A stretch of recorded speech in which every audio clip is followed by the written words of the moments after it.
ବିବାହକୁ ଗୋଟେ ପବିତ୍ର ସମ୍ପର୍କ କୁହାଯାଏ। ଏହାକୁ ମୂଳରୁ ମଜବୁତ ରଖିବା ପାଇଁ ଓ ଏହା ମଧ୍ୟରେ ପ୍ରେମ ବଢ଼ାଇ ରଖିବା ପାଇଁ ଦୁହେଁ ଦୁହିଁଙ୍କ ପ୍ରତି ଭରସା ରଖିବା ନିହାତି ଦରକାର। କିନ୍ତୁ କେତେକ ଥର ମହିଳା ବା ପୁରୁଷ ନିଜ ପାର୍ଟନରକୁ ଧୋକା ଦେଇ ଅନ୍ୟ କେଉଁଠି ଲଭ୍ ଆଫେୟାର ଚଳାଇଥାନ୍ତି। ଏଥିରେ ପୁରୁଷଙ୍କ ବିଷୟରେ କୁହାଯାଇଛି କି ସେ ବହୁତ ଶୀଘ୍ର ଅନ୍ୟ ସୁନ୍ଦରୀ ଝିଅଙ୍କୁ ଦେଖି ତରଳି ଯାଇଥାନ୍ତି।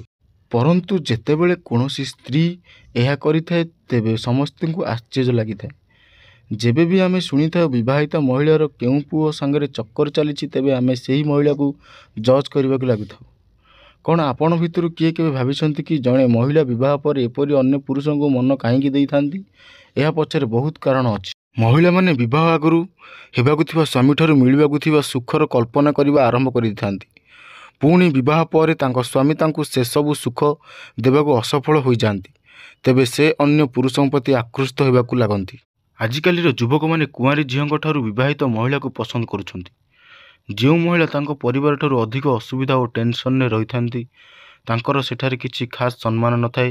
ସେହି ସମୟରେ ଯଦି କୌଣସି ଯୁବକ ତାଙ୍କୁ ଅଧିକ ଭାଉ ଦେଇଥାଏ, ସୁଖ ଦେଇଥାଏ ଓ ତାଙ୍କ ଦୁଃଖ କଷ୍ଟକୁ ବୁଝେ ତେବେ ସେ ତାଙ୍କୁ ତାଙ୍କର ମନ ଦେଇଦିଅନ୍ତି। କେତେଥର ଏମିତି ଦେଖିବାକୁ ମିଳିଛି ମହିଳାମାନେ ଶ୍ୱଶୁର ଘରେ ଖୁସିରେ ଥିବେ କିନ୍ତୁ ସ୍ୱାମୀଠାରୁ ପ୍ରାପ୍ତ ଶାରୀରିକ ସୁଖ ମିଳିପାରି ନଥାଏ। ଏହି ଅଭାବକୁ ପୂରଣ କରିବା ପାଇଁ ମଧ୍ୟ ସେ ଅଲଗା ପୁରୁଷଙ୍କ ସହ ଚକ୍କର ଚଲାନ୍ତି।